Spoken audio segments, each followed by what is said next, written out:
All right, so today we're going to talk about perpendicular bisectors. And from your constructions last time, you've actually already drawn perpendicular bisectors. You just may not know it yet. So anyway, we should be able to apply properties of perpendicular bisectors to help us solve some different types of problems. There are a couple of theorems that go along with this. Okay, so first and foremost, what is a perpendicular bisector? A perpendicular bisector is a segment, ray, line, or plane that is perpendicular to a segment and bisects it. So hopefully the name tells you exactly what it is. Right? It's a line, segment, or ray that is perpendicular and bisects another segment. Right? So it hits it at its midpoint. Since we've constructed midpoints, that's what I mean by the fact that you've already drawn perpendicular bisectors. You just erase them. Okay? Or constructed, I guess. Now, a quick general term for you here, equidistant. We're going to hear that word a lot. A point is equidistant from two figures if the point is the same distance from each figure. Okay? Now, first couple of theorems on perpendicular bisectors. The first one says, in a plane, if a point is on the perpendicular bisector of a segment, then it is equidistant from the endpoints of the segment. Okay? Now, the way theorems work, the way if-then statements work, right? The hypothesis tells you what you have to know first. The conclusion tells you what you're going to conclude. So this theorem says that if we know that a point is on the perpendicular bisector first, if that's what we know first, then what we can conclude is that the point is equidistant from the endpoints, right? So, for example, in this particular situation, right? If we know that x is on the perpendicular bisector first, and the way we would know that is that we would either say, hey, by the way, x is on the perpendicular bisector, or we would tell you in the diagram by showing you that these two lines were perpendicular by a right angle box, and that the two segments here are congruent. That's how you would know. Not because it looks like it, not because you think it is, not because of any other reason other than these need to be marked in the picture. Now, if we know that first, then the theorem says, and the conclusion in the theorem says, that x has to be the same distance from the two endpoints. So in other words, what we would know from this is that the segment drawn from A to x and from B to x would have to be the same. So these guys would be congruent. That would be our conclusion. Okay? Now, the converse of this theorem is also true. Remember, converse is we flip-flop the if and the then. The hypothesis and the conclusion get flip-flopped.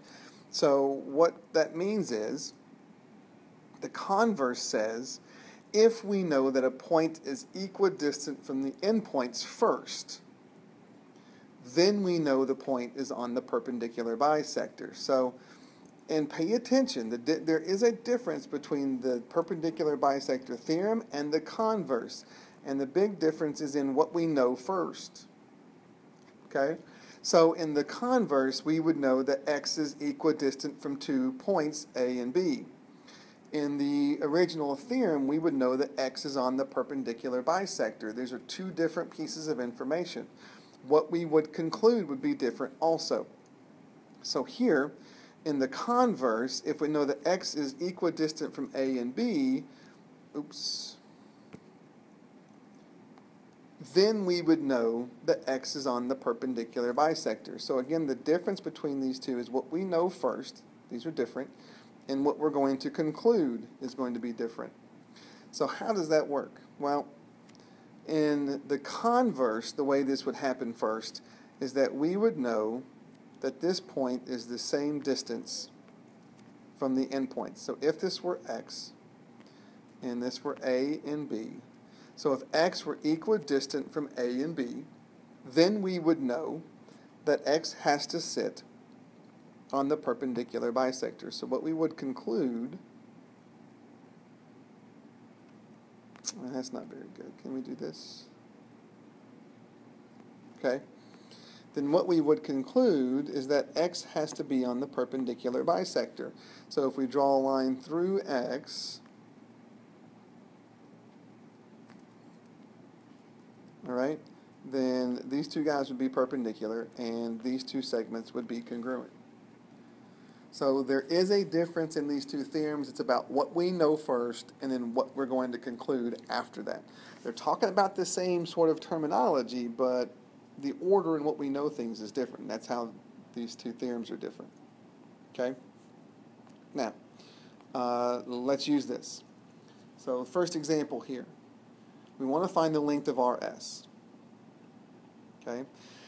Now, what you can tell from the diagram, not because it looks like it, not because you think so, but what we can tell from the diagram is that RT is perpendicular to SU, and we know that because of the right angle box. And we know that RT is bisecting ST and TU, and we know that because of these tick marks. If that's the case, that means RT is on the perpendicular bisector of SU, or sorry, point R is on the perpendicular bisector of segment SU. Which means R has to be the same length or the same distance from S and U. That's the original theorem.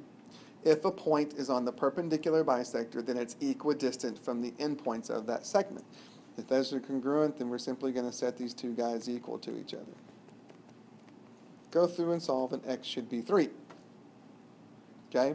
Now, it asks for RS, not just x, so you do have to plug in. So I'm going to take 6 times 3 and add it to 21, and when I do that, you should get 39. A quick check to make sure that x is actually 3 is to plug in x down here too, and when you do that, you should get the same thing, and you do. This is going to give you 39 also. So that's how you know that you've done that correctly. Okay? And so is R on the perpendicular bisector? Of course it is. We just talked through that, and the diagram has been marked that way. Okay? All right. Now, in this diagram, BE is the perpendicular bisector of AC. Okay? So, some things that we need to know, that we need to be able to conclude from this picture.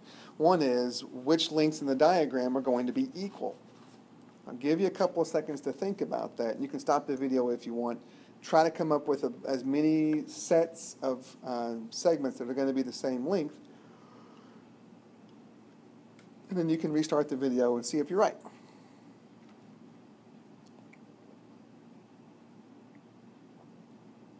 All right, so what did you come up with? The most obvious two are going to be AD and DC. We see their measures right there. They're both 8.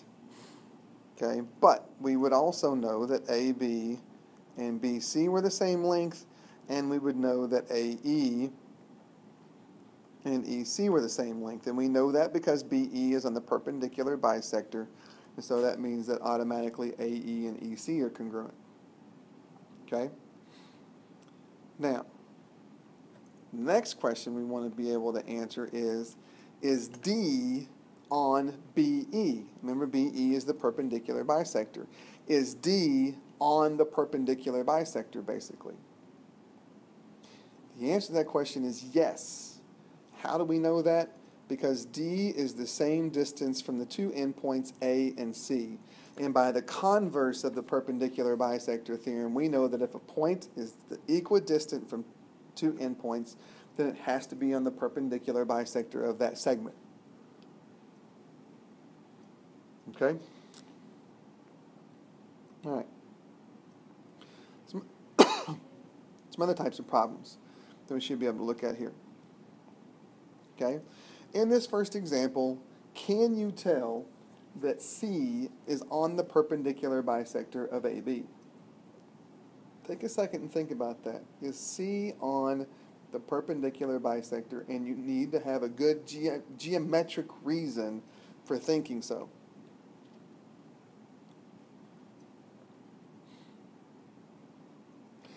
Now, the question really becomes, how would we know that C is on the perpendicular bisector? Okay, well, either the segment that C is on we would know is perpendicular to AB, which we don't, we would need to know that the segment that C is on bisects AB, which we do know.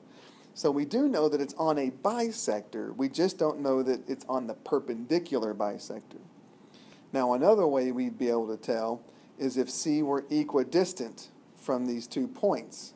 In other words, those 2 segments would need to be congruent. They're not, so we can't tell that either. So can we tell that C is on the perpendicular bisector? No, we cannot. Okay? And it's because we don't know that these guys are perpendicular, and we don't know that C is equidistant from A and B. How about this guy? Can we tell that C is on the perpendicular bisector here? Okay, well, the segment that C is on has been marked perpendicular to AB, and since these 2 segments are congruent, we know that it's bisecting AB. So, yeah, because of the perpendicular bisector theorem, we know that C is going to be on the perpendicular bisector. Okay, not because it looks like it, not because you think so, but because of that good reason there. Okay?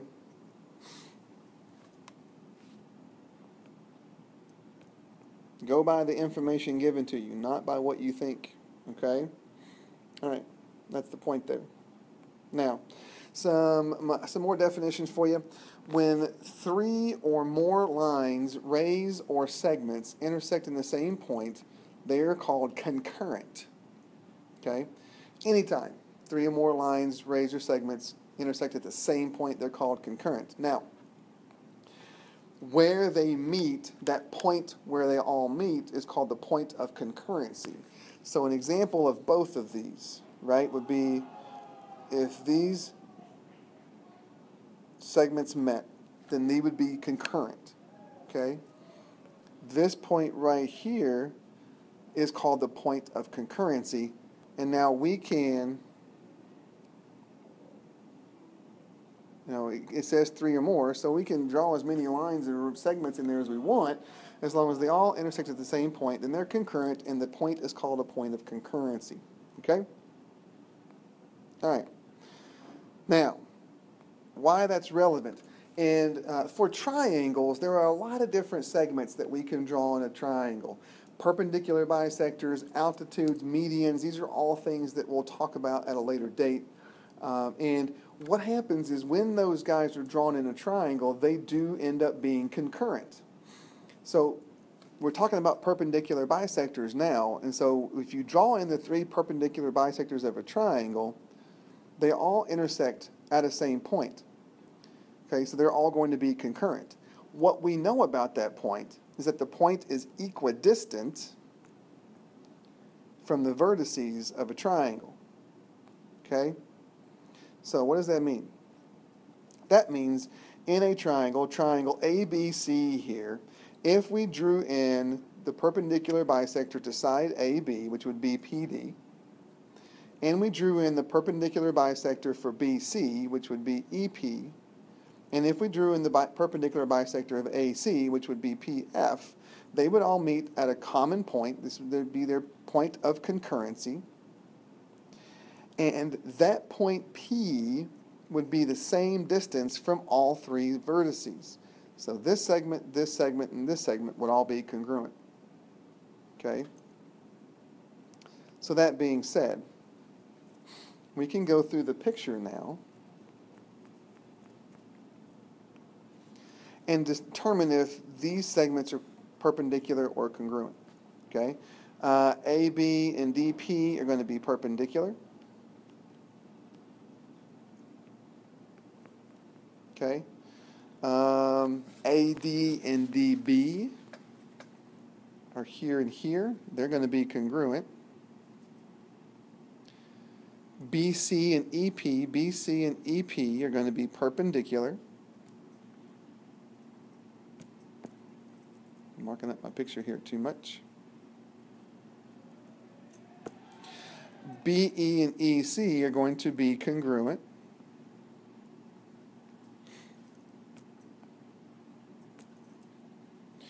AC and PF are going to be perpendicular.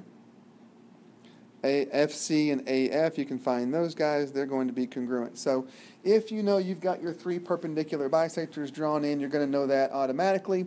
What you'll conclude from the theorem up here is that all three of these segments, AP, BP, and CP, are going to be congruent to each other.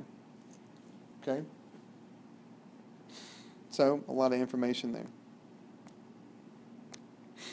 Now, the point of concurrency for your perpendicular bisectors of a triangle is called the circumcenter. Okay? Circumcenter, and you got to think about what circumcenter means. Circum means around. If you circumnavigate the globe, you travel around the world. Okay? And the circumcenter is going to be equidistant from the vertices. And the reason why we call it the circumcenter is because that point, we can call it P, is going to be the center of a circle that circumscribes the triangle. So again, circumscribed. What does that mean? Circum means around, scribed means draw or write, right? So if a circle is circumscribed around a triangle, then it's drawn around a triangle. And so what that means is the three vertices are going to be on a circle. And that makes sense because P is equidistant from the points A, B, and C. So in a circle, the definition of a circle, and we'll talk about this more in a later time, is the set of all points that are the same distance from a given point. The reason why a circle is round is because all of these points on this circle are the exact same distance from the center point P. So the fact that the circumcenter is the same distance from the vertices of a circle tells us that the vertices of this circle are going to be the vertices of this triangle are going to be on a circle. For example, like this. When we draw the three perpendicular bisectors of a triangle, they're going to intersect at a certain point. That point is going to be the center of a circle that we draw around the triangle. So the vertices are going to be on the circle. Okay? Nope. Too far. Okay? Now, and this is wrong here. This needs to be CP. But anyway, if given this picture, you should be able to understand what parts are going to be congruent and perpendicular and all that kind of stuff. Still went too far. And so if we wanted to find the length of CP and BE in this picture, okay, which is there in your notes, CP is here. And so since it's the distance from the circumcenter to the vertex, it's going to be the same for every vertex to the circumcenter. And so since BP is 7.5, CP is 7.5. And now BE is going to be the same as EC, which is going to be 12. Okay? All right. Now, circumcenters, where are they located? If you know where the circumcenter is, then you can actually tell some things about a triangle. You can't go by pictures. The triangle looks acute. The triangle looks right. The triangle looks obtuse. You can't do that and be certain, okay? But if you have some information, then you can tell. And the circumcenter is one way to do that. In an acute triangle, if you were to construct the circumcenter, then the circumcenter would be inside the circle, and that makes enough sense. But what may be a little surprising is that if you constructed the circumcenter for a right triangle, it would be on the triangle. And even more surprising is that if you construct the circumcenter for an obtuse triangle, it would be outside the triangle. So the center point of a circle circumscribing a triangle would be outside a circle for an obtuse triangle, which is a little bit conceptually a little hard to see, I think. So constructing it would be really, really good, would be really, really cool. All right? All right. Last example here. It's not in your notes, kind of a silly one, but let's take a look at it anyway because the theory behind it is good. Rachel is debating where to go to college. All of her extended family wants her to be close by.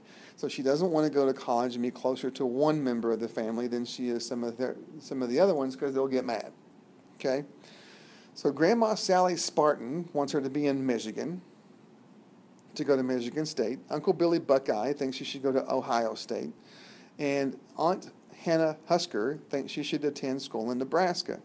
What Big Ten school would let Rachel be equidistant from her crazy relatives so no one would get upset, and what is this point called? Well, what you could do is you could plot the 3 points on a map. You know, where is Michigan State, where is Ohio State, and where is Nebraska? And draw a circle. And from there, you can take your compass and straight edge and construct the circumcenter. We're going to talk about how to do that in just a second. If you were to do that, there's one perpendicular bisector, there's another one to those triangles. The circumcenter lands there. We know the circumcenter is the same distance from every vertex.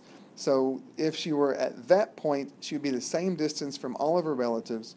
That means that she's going to the University of Illinois because the University of Illinois is the circumcenter of that triangle. Now, kind of a silly example, but the point still remains. The conclusion still remains that if you want to try to find a point that is the same distance from 3 other ones, then construct a triangle for the 3 points and then draw in the perpendicular bisectors, and you'll find a point that's the same distance from all 3 vertices. Okay? Pretty useful. All right. Now, how do we construct those? And that's what we're going to talk about now. Okay? So anyway, that ends the notes, and you do have your homework out in Canvas. Make sure you get that done.